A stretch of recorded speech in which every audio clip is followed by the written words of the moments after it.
harus memiliki roh yang menyala-nyala. Dan ini tidak boleh tidak, harus. Roma 12 ayat yang ke-11, janganlah hendaknya kerajinanmu kendor, biarlah rohmu menyala-nyala dan layanilah Tuhan. Karena pemimpinnya kalau loyo seperti yang Pak Bambang tadi mengatakan, yang anggotanya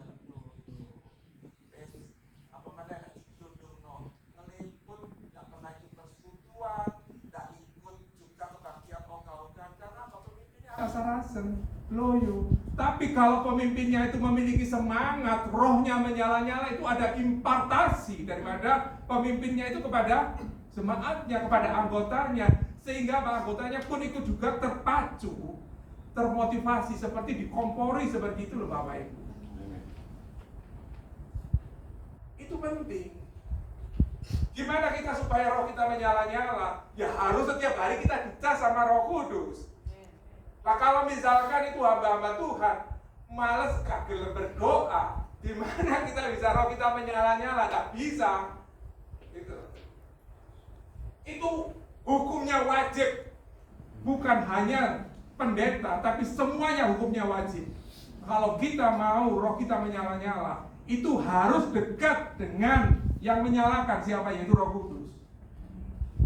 Kalau kita jauh sama Roh Kudus di sana, saya di sini. Angel Bapak Ibu, nyautnya angel gitu. Tapi kalau kita dekat sama Roh Kudus, nyaut terus, roh kita menyala-nyala. Jemaatnya juga seperti itu, berapi-api. Seperti yang Pak Bambang tadi. Kalau nyanyi mungkin wah gini mas, seperti mas, bahkan ini koplok, seperti itu. Keringat yang keluar menunjukkan apa? Permasalahan kita juga Tuhan keluarkan dalam hidup kita. Amin. Seperti itu. Karena apa? Roh kita menyala-nyala dalam melayani Tuhan seperti itu. Jadi tidak menyanyi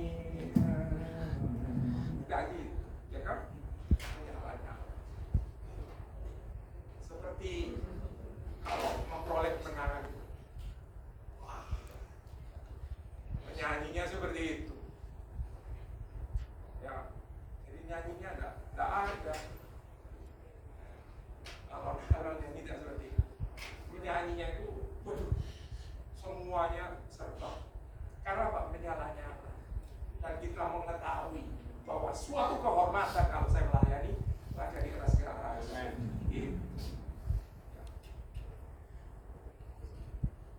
Yang ketiga, jemaat itu harus rukun. Jadi supaya gereja itu bisa bertumbuh, jemaat itu harus rukun. 1 Korintus 1 ayat 10 bunyinya seperti ini.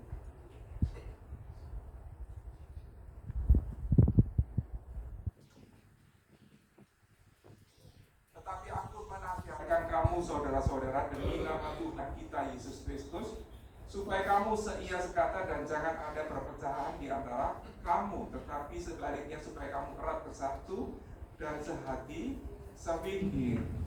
Kalau di dalam jemaat itu sudah ada yang namanya kubu-kubuan, ya. Kubu A, kubu B, itu sudah tanda-tanda namanya gereja itu tidak akan bertumbuh, tapi akan mengalami yang namanya perpecahan. Makanya itu di dalam 1 Korintus 3 ayat 3 sampai 7 itu kalau Bapak Ibu apa sebab jika di antara kamu ada iri hati dan perselisihan, bukankah hal itu menunjukkan bahwa kamu manusia duniawi? Ya, kalau misalkan kita baca bahwa kamu hidup secara manusiawi, karena jika yang seorang berkata aku dari golongan Paulus dan yang lain berkata aku dari golongan Apolos, bukankah hal itu menunjukkan bahwa kamu manusia duniawi bukan rohani? Nah kalau sudah manusianya itu manusia duniawi, ya sukanya apa? Ya geger. Tidak ada yang namanya itu mau mengasihi, mau mengampuni, dan mau menghargai. Karena apa? Kalau namanya duniawi, biarpun mereka pendidikannya tinggi, Bapak Ibu bisa lihat aja, mereka anggota-anggota DPR naik ke mimbar, gelut. Nah seperti itu loh Bapak Ibu. Karena apa? Manusia duniawi. Karena dikatakan apa? Kalau sudah berkubu-kubu itu, Paulus mengatakan apa? Kalau aku yang nanam, Apolos yang menyiram. Bukan karena aku, bukan karena Apolos. Kalau ada pertumbuhan itu semua karena aku. Seperti itu. Jadi kalau ada namanya sudah ada kubu-kubu gini, begini nih.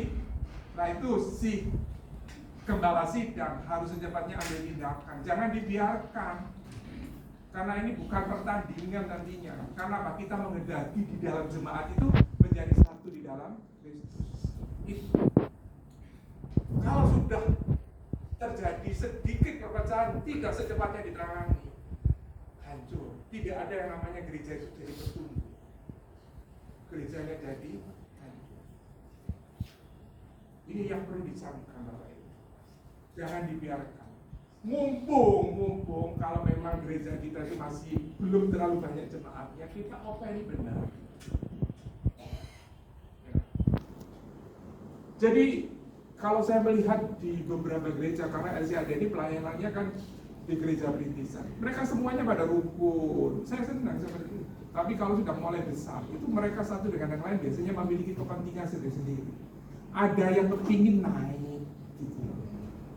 Ada yang ikut kok itu, nah seperti itu. Nah itu loh Bapak Ibu yang itu harusnya mundur, ayo mundur gitu. Nggak usah sungkan.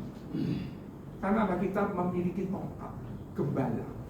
Tongkat gembala ini bukan untuk pajangan, tapi untuk memukul domba kalau memang dombanya itu nakal.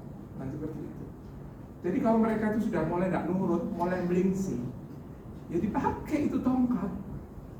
Nah apa? Mendisiplinkan itu tidak apa-apa. Jangan takut Pak, itu donatur ya Pak. Ya usah mikir gitu. Kalau memang Tuhan yang memberkati gereja itu, donatur itu misalkan mau pergi, Tuhan akan memberikan yang donatur yang lainnya lagi. Saya terkesima dengan seorang hamba Tuhan. Ya. Ketika jemaatnya itu mau melayani, padahal mereka mau melayani, sudah ada di mimbar, sudah ada di tempat duduk. Itu saya diberitahu sama majelisnya, sudah ada di mimbar. Pendeta itu tahu kalau jemaatnya ini ada perselisihan dengan saudaranya, ada saudara. Memang kebaktian belum dimulai. Dipanggil sama pendetanya, kamu turun dulu, diselesaikan dulu. Padahal itu adalah donatur dari gereja itu. Dengan lembut gembala ini menegurnya, akhirnya mereka mau dikembalikan, diperdamaikan, dan mereka tidak keluar. Banyak kali kan kita takut. Jadi tidak usah istilahnya kita tuh takut dengan kehilangan jemaat atau kehilangan donatur. Kalau Tuhan sudah menyertai kita, sudah menyokong kita, tidak usah, tidak ada yang menyebabkan kita takut.